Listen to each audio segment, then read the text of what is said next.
محرم الحرام کے فضائل اور احادیث کی روشنی میں مفتی صاحب نے بڑا ہی پیارا بیان کیا ہے، آئیے سماعت کرتے ہیں۔ جیسے کہ تمام مسلمانان عالم جانتے ہیں کہ یہ مہینہ خصوصی طور پہ امام حسین رضی اللہ تعالی عنہ اور آپ کے وہ رفقا جو میدان کربلا میں مقام شہادت پر فائز ہوئے، اکثر ان کو خراج تحسین پیش کرنے کے حوالے سے جانا پہچانا جاتا ہے، لیکن اس کی اور بھی کئی فضیلتیں ہیں۔ یہ محرم الحرام ایک ایسا متبرک اور مقدس مہینہ ہے کہ زمانہ جاہلیت میں بھی، یعنی نبی کریم صلی اللہ علیہ وسلم کے اعلان نبوت کرنے سے پہلے بھی اس مہینے کا بڑا ادب اور احترام کیا جاتا تھا۔ 4 مہینے تھے جن کو قرآن میں بھی اشہر الحرم قرار دیا گیا ہے، یعنی محترم مہینے۔ 3 تو لگاتار ہیں، ایک ذوالحجہ ہے، ذی قعدہ ہے، پھر ذوالحجہ ہے، پھر محرم، اور ایک رجب۔ یہ 3 جو مہینے تھے، یہ 4 مہینے جو ہیں یہ بڑے متبرک اور مقدس مہینے سمجھے جاتے تھے، اور کفار تک ان کا احترام کرتے تھے۔ لہذا کفار کے ہاں بھی یہ رائج تھا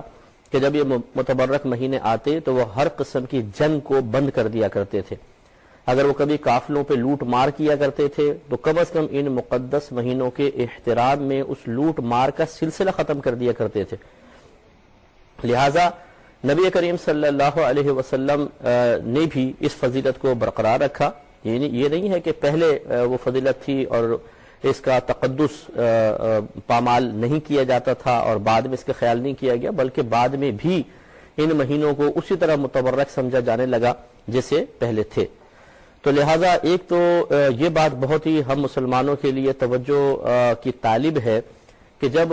زمانہ جاہلیت میں اور کافر کہلانے والے بھی اس مہینے کا ادب و احترام کرتے ہوئے ناجائز امور کے ارتکاب سے اپنے آپ کو روکا کرتے تھے،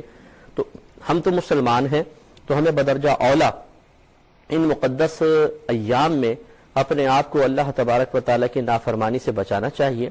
اور وہ سلسلہ گناہ جو خدا نخواستہ اگر پہلے جاری بھی تھا اس سے رکنا چاہیے۔ ویسے تو یہ سلسلہ ذی قعدہ سے ہی سٹارٹ ہونا چاہیے تھا، ذی قعدہ پھر ذوالحجہ ہے اور پھر یہ اب محرم ہے، لیکن چلیں کم از کم اگر پہلے ہمیں کچھ خیال نہیں تھا تو محرم الحرام کا اب مہینہ ہمارے درمیان موجود ہے۔ ہمیں کوشش کرنی چاہیے کہ اس میں اپنی زبان کو، اپنی نگاہوں کو، کانوں کو گناہوں سے بچائیں۔ اسی طرح جو حرام کما رہا ہے وہ اس مہینے کا احترام کرے، رشوت خور رشوت چھوڑ دے، ملاوٹ کرنے والا کچھ عرصے کے لیے تو ملاوٹ سے باز رہے۔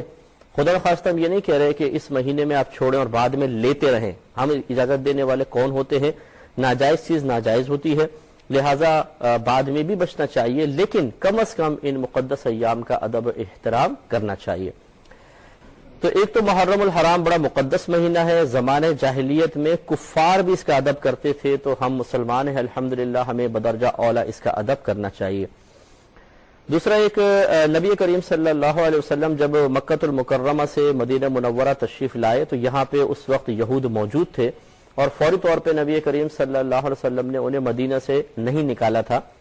تو آپ نے یہاں کے یہود کو ملاحظہ فرمایا کہ وہ 10 محرم الحرام کا روزہ رکھتے ہیں، یوم عاشورہ جو ہوتا ہے اس کا روزہ رکھتے تھے۔ تو آپ نے دریافت فرمایا کہ تم اتنے اہتمام کے ساتھ یہ روزہ کیوں رکھتے ہو؟ انہوں نے عرض کی کہ یہ وہ دن ہے جس میں اللہ تبارک و تعالی نے فرعون اور اس کی قوم کو غرق کیا، اور موسیٰ علیہ السلام اور آپ کی قوم کو ان کے شر سے نجات عطا فرمائی۔ تو موسیٰ علیہ السلام نے اس نجات کے شکرانے کے طور پہ روزہ رکھا تھا، تو ہم بھی ان کی موافقت میں روزہ رکھتے چلے آ رہے ہیں۔ جب نبی کریم صلی اللہ علیہ وسلم نے یہ بات سماعت فرمائی تو آپ نے صحابہ کرام سے ارشاد فرمایا کہ موسیٰ کی موافقت اختیار کرنے میں ہم یہود کے مقابلے میں ہم ان سے زیادہ قریب ہیں، یعنی ہمیں چاہیے کہ ہم موافقت کریں، یہود سے زیادہ ہم ان سے قریب ہیں۔ لہذا نبی کریم صلی اللہ علیہ وسلم نے صحابہ کرام کو 10 محرم الحرام کا روزہ رکھنے کا حکم ارشاد فرمایا۔ تو کسی نے عرض کی یا رسول اللہ صلی اللہ علیہ وسلم اگر ہم 10 کا روزہ رکھیں گے تو کیا یہ یہود سے مشابہت نہیں ہو جائے گی؟ تو نبی کریم صلی اللہ علیہ وسلم نے ارشاد فرمایا اچھا تو پھر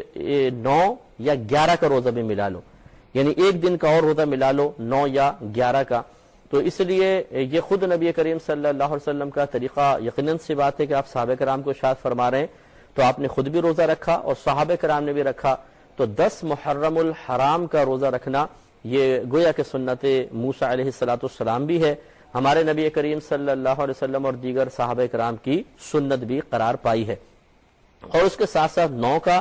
یا 11 کا روزہ بھی ملا لیں تاکہ کسی غیر قوم سے مشابہت بھی نہ ہو جائے۔ اور اس روزے کے بارے میں رحمت کونین صلی اللہ علیہ وسلم کا فرمان ملتا ہے کہ جس نے 10 محرم الحرام کا روزہ رکھا تو یہ اس کے سابقہ 1 سال کے گناہوں کا کفارہ بن جائے گا۔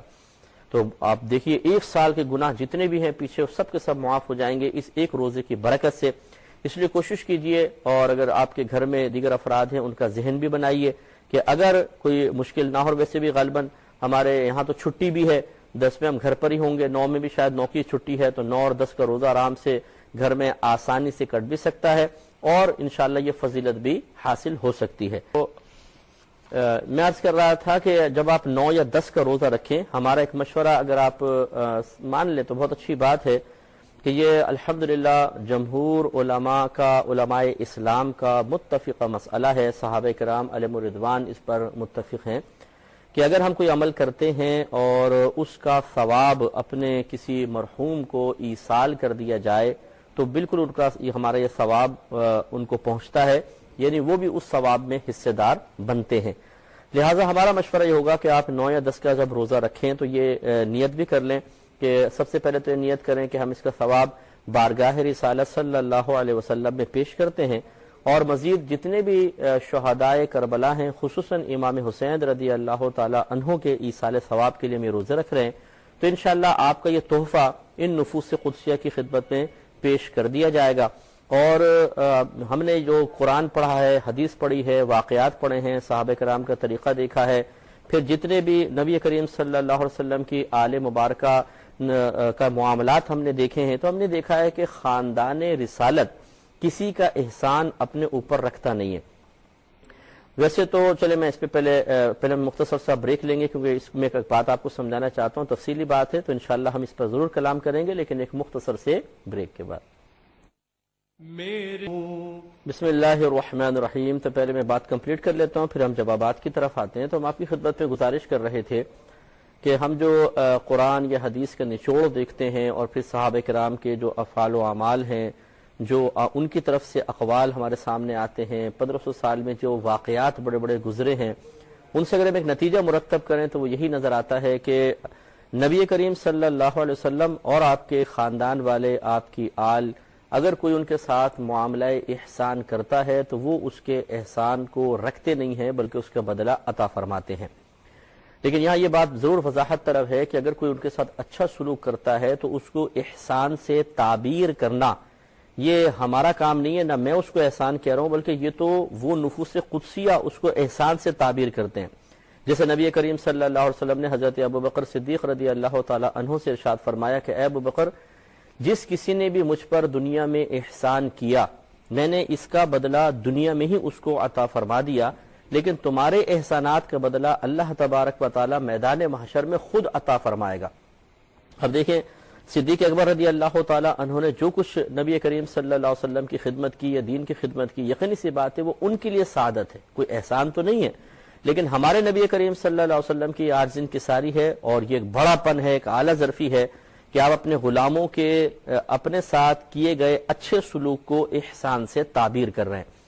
تو ہم بھی اگر سید حضرات سے، آل رسول سے یا نبی کریم صلی اللہ علیہ وسلم سے کوئی اچھا معاملہ کرتے ہیں، ان کے ساتھ کوئی اچھا رویہ رکھتے ہیں، کوئی اچھی صورتحال ہم اختیار کرتے ہیں جو ہماری خدمت ہے، ہمارے لیے سعادت ہے، تو ہم اسے احسان نہیں کہہ سکتے، ہاں وہ نفوس قدسی اس کو احسان سے تعبیر کرتے ہیں۔ اس اعتبار سے میں نے لفظ احسان بیان کیا کہ اگر کوئی ان کے ساتھ کوئی احسان والا معاملہ کرتا ہے، اچھا معاملہ کرتا ہے، تو یہ اس کا بدلہ رکھتے نہیں ہیں بلکہ ضرور عطا فرماتے ہیں، دنیا میں بھی عطا فرماتے ہیں، آخرت میں بھی عطا کریں گے۔ اور انشاءاللہ تعالی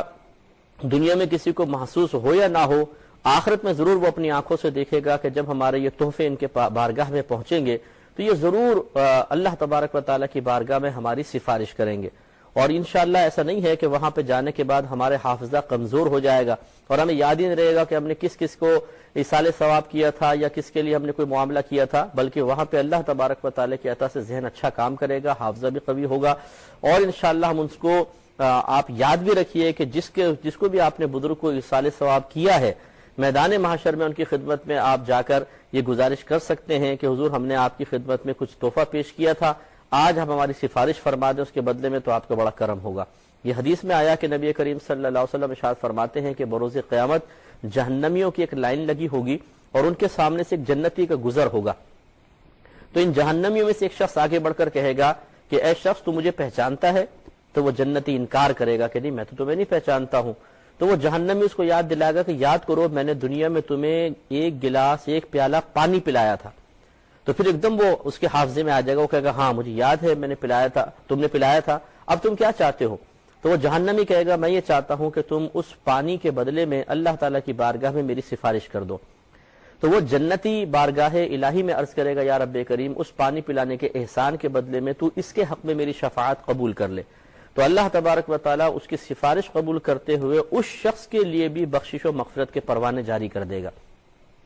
تو آپ ذرا غور کریں کہ ایک ادنا شخص، ایک عام سا جنتی بھی اگر کسی کے ساتھ اچھا سلوک کرے تو اللہ تعالیٰ اس کو اتنا وہاں مقام و مرتبہ دے گا کہ اس کو شفاعت کا حق دے کر ایک جہنمی شخص کو جنت میں داخل کر دے گا۔ تو سوچئے کہ پھر ان نفوس قدسیہ کی وہاں بادشاہت کا عالم کیا ہوگا کہ جو اللہ تعالیٰ کے متقی بندے ہیں، پرہیزگار ہیں، دین کی خدمت کرنے والے ہیں، بلکہ دین کے لیے اپنی گردنیں کٹوانے والے ہیں، ان کے ساتھ اگر کسی نے کوئی اچھا سلوک کیا ہوگا تو یقیناً وہ اس کا اچھا بدلہ بھی دلوائیں گے۔ تو امید ہے کہ آپ ایسا کریں گے۔ اس کے علاوہ گھر میں اگر کوئی آپ